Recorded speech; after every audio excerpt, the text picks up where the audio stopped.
श्री शिवाय नमस्तुभ्य। जितने आस्था चैनल पर कथा सुन रहे हो, जितने फेसबुक और यूट्यूब पर सुन रहे हो, तो बहुत सावधानी से सुनना। शिवरात्रि के दिन बेर चढ़ाने का बड़ा महत्व है और शिवरात्रि पर चढ़ा हुआ वो बेर उठाकर ले आइए और उस बेर को उठाकर रख लीजिए। मान लो किसी को उदर से जुड़ी हुई जब तकलीफ रहती है, पेट से जुड़ी हुई तकलीफ रहती है, पेट से जुड़ी हुई कोई भी प्रॉब्लम हो, अगर पेट से जुड़ा हुआ कोई भी रोग आपको लग गया और डॉक्टर की दवाई चल रही है, सारी औषधि चल रही है, जो शिवरात्रि पर आपने बेर चढ़ाया है वो बेर अगर आपके यहाँ रखा हुआ है, वो बेर उस रोग वाले व्यक्ति को खिला दीजिए। आधे घंटे के अंदर पेट का दर्द, पेट की तकलीफ, पेट का कैसा भी रोग होगा, एकदम आराम लग जाएगा। उस बेर में इतना प्रबलता आ जाती है। शंकर को जो शिवरात्रि के दिन बेर चढ़ाया जाता है, भगवान शिव पर समर्पित हुआ वो बेर। महाराज जिसकी किडनी लीवर काम ना कर रहा हो, डॉक्टर डायलिसिस का बोल दिए हो या डायलिसिस चल रहा हो, जिसका किडनी लीवर काम ना करे, यदि कमल गट्टे की माला, कमल गट्टा जो आता है ना काला कलर का, उसकी एक माला आती है, 108 कमल गट्टे की माला ले, शंकर को वो समर्पित कर, उसी कमल गट्टे की माला से श्रंभेश्वर महादेव का नाम लेकर जाप करें और एक एक बेलपत्र शंकर को समर्पित करते हैं। थोड़ी देर बाद जब सारी बेलपत्र समर्पित हो जाएं, शंकर पे चढ़ा हुआ जल श्रंभेश्वर महादेव का नाम लेकर आचमन कर ले, क्योंकि जिनकी किडनी लीवर गड़बड़ हो जाता है, डायलिसिस वाले को पानी भी नाप तोल कर पीना पड़ता है, थोड़ा सा पानी शंभेश्वर महादेव के नाम से आचमन करें, आपका डायलिसिस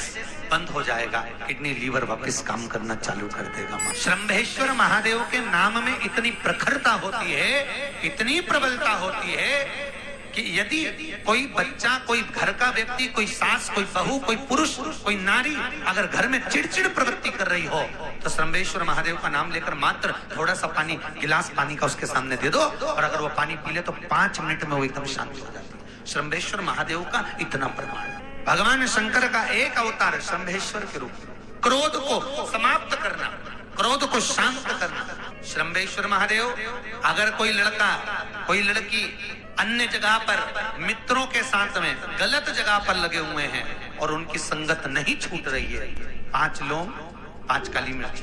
आपको मालूम है आपका पुत्र, आपकी पुत्री कोई गलत संगत में है, कोई व्यसन में डूबे हुए हैं, कोई मद्रापान में, मांसाहार में डूबे हुए, दोस्तों की संगत गलत है, 5 लौंग 5 काली मिर्च श्रंभेश्वर महादेव के नाम से हनुमान जी के मंदिर में लाल कपड़े में बांध कर रख दीजिए, उसको वापस उठा लाइए, 250 ग्राम पानी में उसको उकाल लीजिए और श्रंभेश्वर महादेव का नाम लेकर जब पानी ठंडा हो जाए, उस पानी को धीरे धीरे सब्जी में मिलाकर खिला दीजिए, उसकी गलत संगत छूट जाएगी, पीने वाले व्यक्ति का पीना छूट जाएगा, कोई गलत व्यसन में डूबा है उसका व्यसन छूट जाता है। श्रंभेश्वर महादेव का इतना प्रमाण है। आज भी शास्त्र कहता है जिसका राहु गड़बड़ चलता है, जिसका केतु गड़बड़ चल रहा हो, पत्रिका में राहु केतु अगर तुम्हारे को दोष दे रहे हो, तकलीफ दे रहे हो, कुछ नहीं, एक सफेद फूल लेकर 21 बार आपके ऊपर से उतार कर राहु का स्मरण कर कर शंकर के चरणों में, जहां से पानी नीचे गिरता है, शिव जी को जल चढ़ाते हैं, जलाधारी में से जहां पानी नीचे गिरता है, उस नीचे वाली जगह पर जहां पानी गिर रहा है वहां ले जाकर उसको रख दीजिए। राहु जिंदगी में कष्ट नहीं दे सकता,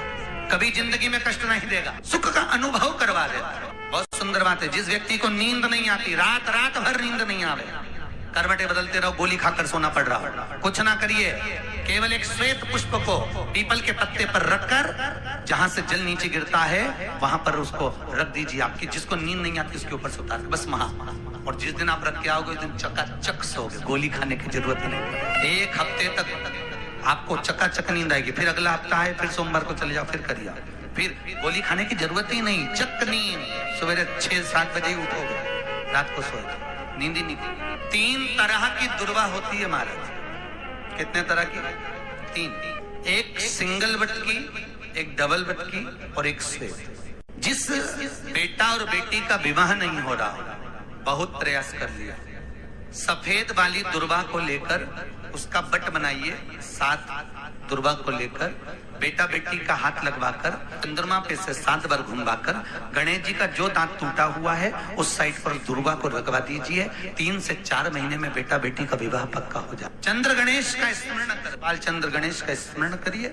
ये सफेद दुर्वा जो है, जिसको पत्थरी की बीमारी होती है ना, उसको ऑपरेशन की जरूरत नहीं पड़ती, जहां पर पानी का स्रोत रहेगा, जलाशय रहेगा, कुआं रहेगा, बावड़ी रहेगा, वहां सफेद दूबा लगती है। उस दूबा को लाओ, गणेश जी को समर्पित करिए, बालचंद्र का स्मरण करिए, उसी दूबा को चबा चबा कर दांत से खाना चालू कर दीजिए। 15 दिन में पथरी बाहर हो जाती है। भगवान श्वेत दूबा का इतना प्रमाण है हमारे। भगवान गणेश जी महाराज को जो दूबा आप लोग समर्पित करते हैं उसको मोली से बांधकर कभी नहीं चढ़ाइए, मोली से धागे से बांधकर नहीं चढ़ाना, दूबा से ही उसको लपेट दीजिए, दूबा से ही उसको बांधिए और प्रयास करा करो कि दुर्बा जहां गणेश जी का दांत टूटा है उसी ओर गणेश जी को समर्पित करी जाए। दुर्बा का क्रम है। मनोकामना प्राप्ति के लिए 21 दुर्बा, वंश वृद्धि के लिए 11 दुर्बा, कार्य सिद्धि के लिए 7 दुर्बा और अच्छे एग्जाम में पास होने के लिए 5 दुर्बा का प्रमाण शिव महापुराण में वर्णन है महाराज। ऐसा हमारे यहाँ शिव महापुराण शास्त्र कहते हैं। जिसका व्यापार ना चले, व्यवसाय ना चल रहा हो, बहुत ज्यादा कष्ट में जीवन निकल रहा हो और बहुत ही ज्यादा तकलीफ हो रही हो, तो धतूरे को हल्दी में डुबोकर शंकर भगवान को शिवरात्रि के दिन रात को 12 बजे समर्पित करें। उस धतूरे को वापस उठा लाएं 5-10 मिनट के बाद, श्री शिवाय नमस्तुभ्यम बोलकर लाल कपड़े में उसको बांधकर व्यापार वाली जगह में कहीं पर भी उसको बांध दिया जाए। व्यापार पीछे नहीं हटता, व्यापार अग्रण्य भाव में बढ़ता चले जाता है महाराज। उस धतूरे को केवल परंतु शिवरात्रि के दिन रात को 12 बजे ही किया जाए, हल्दी में डुबोना पड़ता है। यही प्रमाण एक क्रम में और है महाराज। लिंग पुराण कहती है, मान लो किसी व्यक्ति को कोई एक भारी बीमारी हो गई, बड़ा रोग हो गया और वो रोग डॉक्टर कह रहा है कि ये ठीक नहीं होना है, बहुत तकलीफ उसमें है और कष्ट ही कष्ट है, वो ठीक नहीं हो रहा, दवाइयां लग रही, गोलियां खा रहे हैं। तो महाराज उसका भी वर्णन है। 7 धतूरे, कितने धतूरे लेना है? 7 धतूरे। कोई सी भी शिवरात्रि से मतलब महीने में एक बार शिवरात्रि आती है, प्रत्येक महीने आती है। किसी भी शिवरात्रि के दिन 7 धतूरे लेकर, एक धतूरे में मूली, लच्छा, नाड़ा लपेटकर, चंद्रमौली भगवान का स्मरण कर उस मौली को लपेटकर 6 धतूरे में हल्दी लगाकर शंकर भगवान की जो जलाधारी है, जलाधारी में आपको पहले भी वर्णन किया है, शंकर भगवान का ये शिवलिंग है, ये जलाधारी है, ये भगवान का जल निकलने का स्त्रोत, चरणारविंद का भाव। शिवलिंग जहां रखा हुआ है ये पार्वती जी का हस्त कमल है, जो ये गोल भाग है ये पार्वती का हस्त कमल है, जहां शिवलिंग रखा है। जहां से जल नीचे गिरता है उसके सीधे भाग में श्री गणेश जी महाराज का स्थान है, उसके उल्टे भाग में श्री कार्तिकेय जी का स्थान है। जलाधारी के सामने एक मोटी सी लाइन होती है, कहीं सांप बना होता है, कहीं स्थान बना होता है। जो मोटी सी लाइन है ये शंकर भगवान की सबसे छोटी लड़की अशोक सुंदरी का स्थान है। जलाधारी के ऊपर जो 3 टेकी लगी है ये भृगु ऋषि का, भृंगी गण का स्थान है।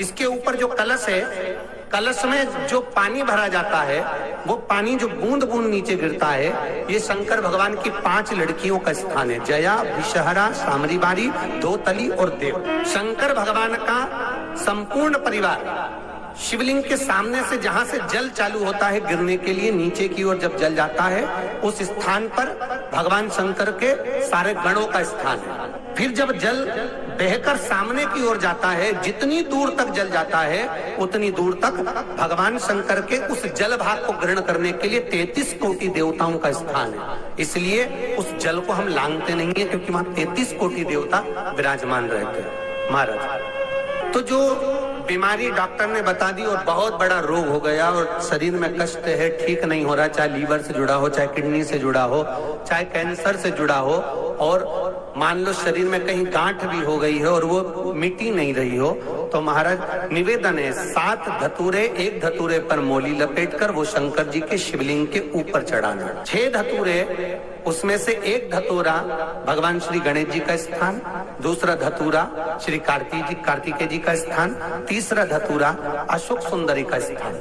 महाराज शंकर भगवान की जगदम्बा जी के हस्त कमल के ऊपर एक धतूरा जहां से जल नीचे की ओर बहकर जा रहा हो, पानी जिस जगह से नीचे गिर रहा हो बिल्कुल वहीं पर एक धतूरा चढ़ा देना है। उस धतूरे को चढ़ाने के बाद वो धतूरा वापस लेकर आना है, अवधूतेश्वर महादेव का नाम लेकर या चंपेश्वर महादेव का नाम लेकर उस धतूरे को जो बीमार व्यक्ति है उसका स्पर्श कराकर बेलपत्री के पेड़ के नीचे पटकवा देना है महाराज। धीरे धीरे रोग में आराम मिलना प्रारंभ हो जाता है, औषधियां धीरे धीरे समाप्त हो जाती हैं और व्यक्ति स्वस्थ हो जाता है। ये केवल शिवरात्रि के दिन ही होता, 12 महीने शिवरात्रि आती है, आप किसी भी शिवरात्रि को कर सकते हो, किसी भी शिवरात्रि। शिवरात्रि पर एक कलश का पात्र, लोटा तांबे का या मिट्टी में रखा हुआ जल पात्र में लेकर एक बेलपत्र का छोटा सा भाग उसमें छुआया हुआ, और फिर निवेदन कर रहा हूं, अगर बेलपत्र उस दिन नहीं मिले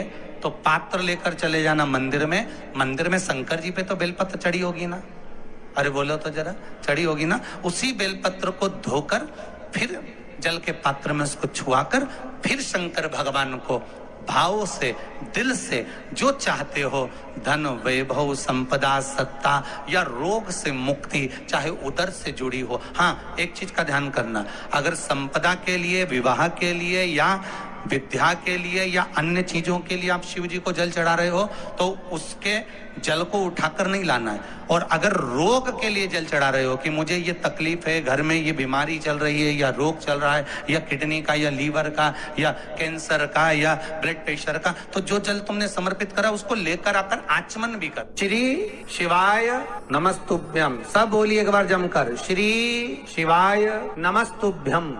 प्रैक्टिकल जरूर करना, कहीं सियोर वाला महाराज झूठ तो नहीं बोल रहा। शास्त्रों की बातें हमारे जीवन में हमें सुख प्रदान करे, इसलिए इस भाव का आनंद करते हुए आज की कथा को विराम देते हैं।